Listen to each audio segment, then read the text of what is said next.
sont les gens qui le décident, cependant. Le silence ici n'est pas obligatoire, il est optionnel. À l'Ermitage de Warden, on n'a pas de programme. Il y a assez qu'on est programmé dans la société sans qu'on se programme davantage. Donc, c'est libre dans ce sens-là. Donc, il y a une zone de silence pour la cuisine. Au frigo, ici, on a tous les repas qui sont des repas congelés. Les gens se servent. Ils mangent à l'heure qu'ils veulent et la quantité qu'ils veulent. Ils peuvent également, de temps en temps, on apporte des repas frais, des choses qu'on vient de faire nous-mêmes ici. On dépose ça sur la table à ce moment-là, ici. Et puis, donc, c'est pour l'aspect du repas, c'est ça. L'autre part, un peu plus loin, là, il y a les douches, il y a les toilettes, puis, en fait, tout ce qui est pour l'eau. Parce que dans les ermitages eux-mêmes, il n'y a pas d'eau, il n'y a pas d'électricité non plus. Bien que l'on prête aux gens des lampes à pile rechargeables. Alors ça, c'est voilà pour la zone, ce qu'on appelle la zone du point de service, avec le merveilleux meuble qui est ici, qui est récupéré. Il y a ici des tisanes que Marie-Aurore fait elle-même. Celles-là viennent d'être faites cette semaine.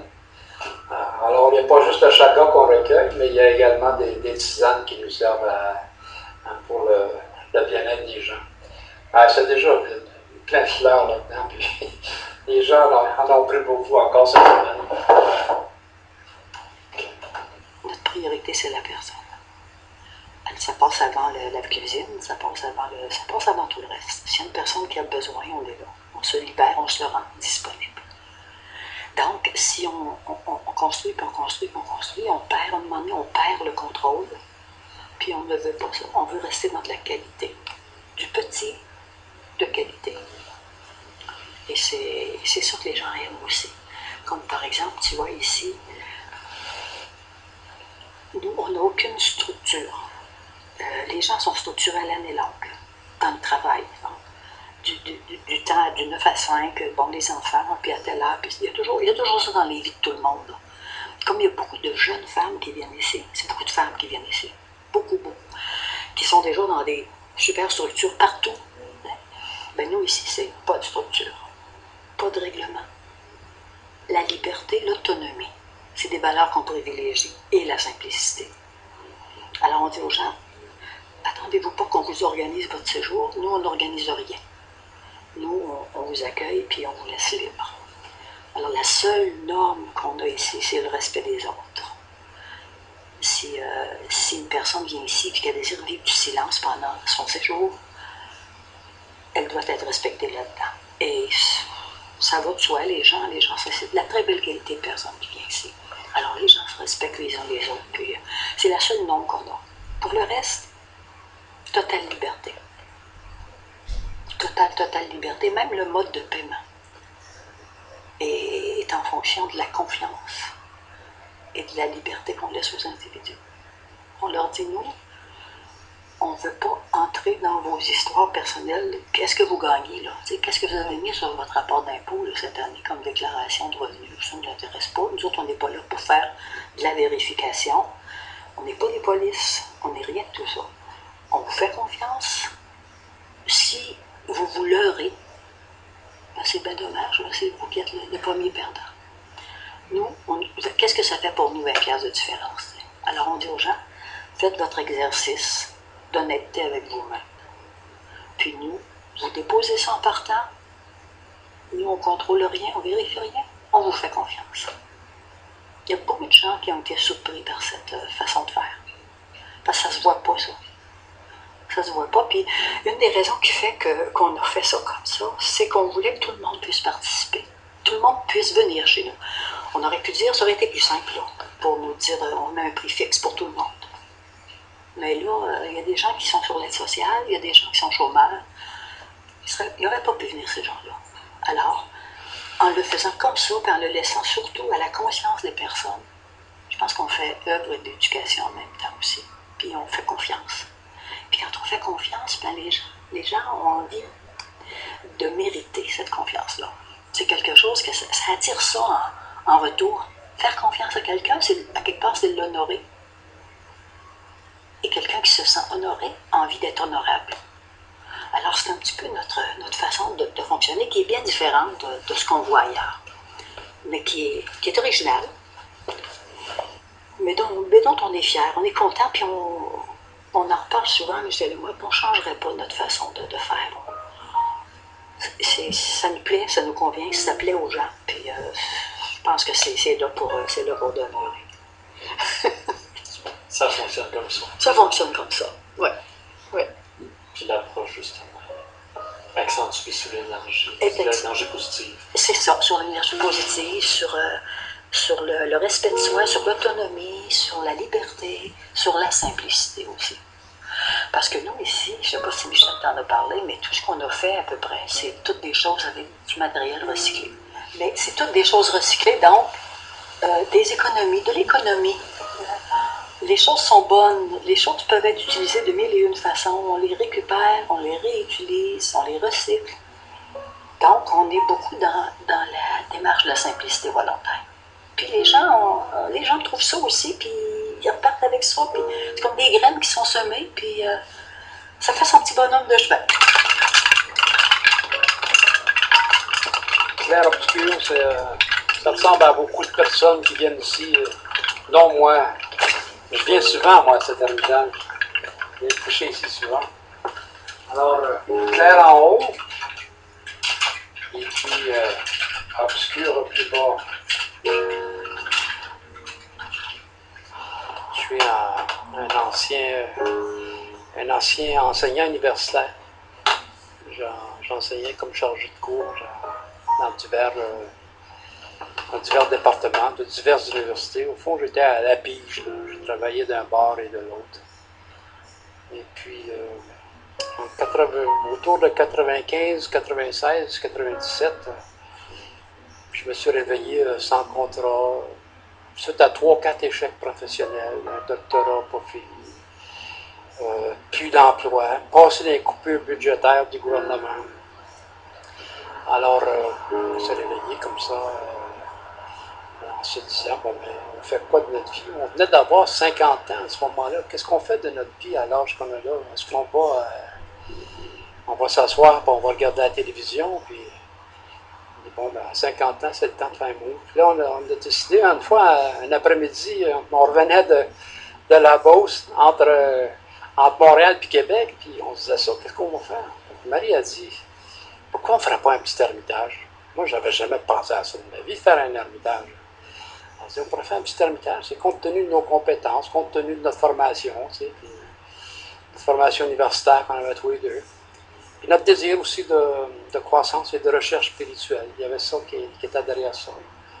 On a toujours été intéressé par la vie de l'esprit, le sens des choses, le religieux. Fait que, on dit, ben là, je dis, l'ermitage. Puis ça a l'allure, ça sonne bien à mon oreille. Fait que là, j'ai décidé, une fois arrivé à Carignan, où qu'on était, je laisse la nuit passer. Le lendemain matin, le lundi matin, commence à écrire le projet. Et puis, 3 semaines et demie plus tard, tout ce que l'on voit ici, tout ça était à portée de main parce que l'offre d'achat avait été acceptée. 3 semaines et demie plus tard, en très peu de temps, tout s'est fait un peu comme si la providence nous précédait dans nos pas. La vente de la maison là-bas, on n'a même pas eu besoin de l'afficher, on avait quelqu'un qui voulait l'avoir, on échangeait les deux propriétés contre ici. Ici, c'était une affaire qu'on avait payé 95 000 pour 19 actes. Il venait la journée même de mettre la pancarte à vendre. On est arrivé, on s'est promené, puis on est allé voir ça, sans demander la permission, il n'y avait personne sur les lieux. On est venu voir ça. Quand on est revenu, Marie et moi, on passait près du bâtiment, du point de service là-bas, puis fait que là, je disais à Marie, puis, qu'est-ce que tu en penses? Elle dit, je pense la même chose que toi. On avait été silencieux tout le temps, puis là, la première question, c'est qu'est-ce que tu en penses? Elle dit la même chose que toi. Elle dit, c'était l'endroit qu'il nous fallait. Puis l'offre d'achat a été acceptée. Ça s'est fait. Puis on a ouvert faire ça. Donc, en 1997, on est arrivé ici. Et en l'an 2000, on a commencé à recevoir nos clients, les premiers clients. On a tout aménagé les lieux, y compris l'endroit comme ici. Alors, c'est un peu en résumé l'histoire de l'Ermitage de Warden. Et depuis ce temps-là, on est en affaires, comme dirait l'autre. Même si c'est pas notre... on n'est pas dans la perspective des affaires, on est plus dans la perspective du service à autrui, d'être avec, de donner un sens à notre vie, donner un sens à notre mission de vie. Alors nous, il n'y a pas beaucoup d'espace là, entre nos valeurs personnelles et nos valeurs professionnelles. Il y a très très peu d'espace entre les deux. C'est comme si l'un va avec l'autre. Il y a tellement de gens malheureux qui sont obligés de travailler pour le strict aspect alimentaire, juste pour gagner leur vie. Mais ils restent à leur job, ils restent là parce que la sécurité d'emploi les tient, puis ils endurent leur ouvrage, puis ils finissent par souffrir de la sécuritose à force de vouloir chercher la sécurité, puis d'être malheureux là, d'être en dehors d'eux-mêmes, à côté de leur basket, c'est malheureux. Et nous, ici, c'est le bonheur dans ce sens-là. On peut difficilement demander mieux dans un contexte comme ça. Donc, vous avez trouvé votre bonheur en le donnant aux autres, Ah, oui, dans la recherche. En le partageant aux autres. Ça, c'est un bon point, ça, parce qu'on aurait pu avoir un beau petit 19 acres, sympathique, intéressant, se faire un beau petit domaine à nous autres, sur le bord de la rivière, comme ça. Puis, juste pour notre strict plaisir personnel, on aurait pu faire ça. Mais on voulait le partager avec d'autres personnes. Puis, on en a la preuve régulière qui nous est donnée par le témoignage des gens qui viennent ici. Les gens sont heureux de partager ça. Combien de fois on y trouve ça dans les carnets qu'il y a dans les ermitages? Merci Michel et Marie-Aurore. Merci d'avoir rendu ça disponible pour nous, de partager avec nous. Alors ça fait partie, ça également, de nos valeurs à nous, ce partage-là. De manière en ouverture avec les autres. Merci beaucoup. The peddler or whatever. Yeah, white. The thing was white. And he went down that way and moved when he do. You just saw the car. En voyant les choses d'un peu plus haut. How long you there? Dans un magnifique érable qui est très certainement Yeah, they're semblable. probably trying to sell shit. Not interested.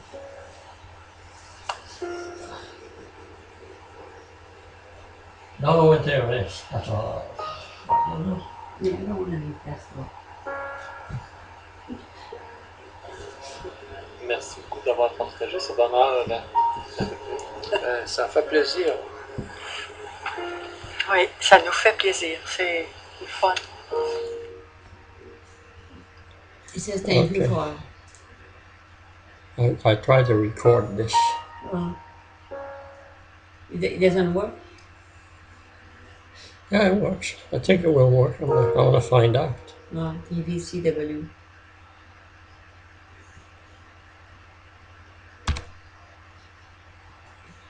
I don't know if Linda's supposed to come here with Charlotte.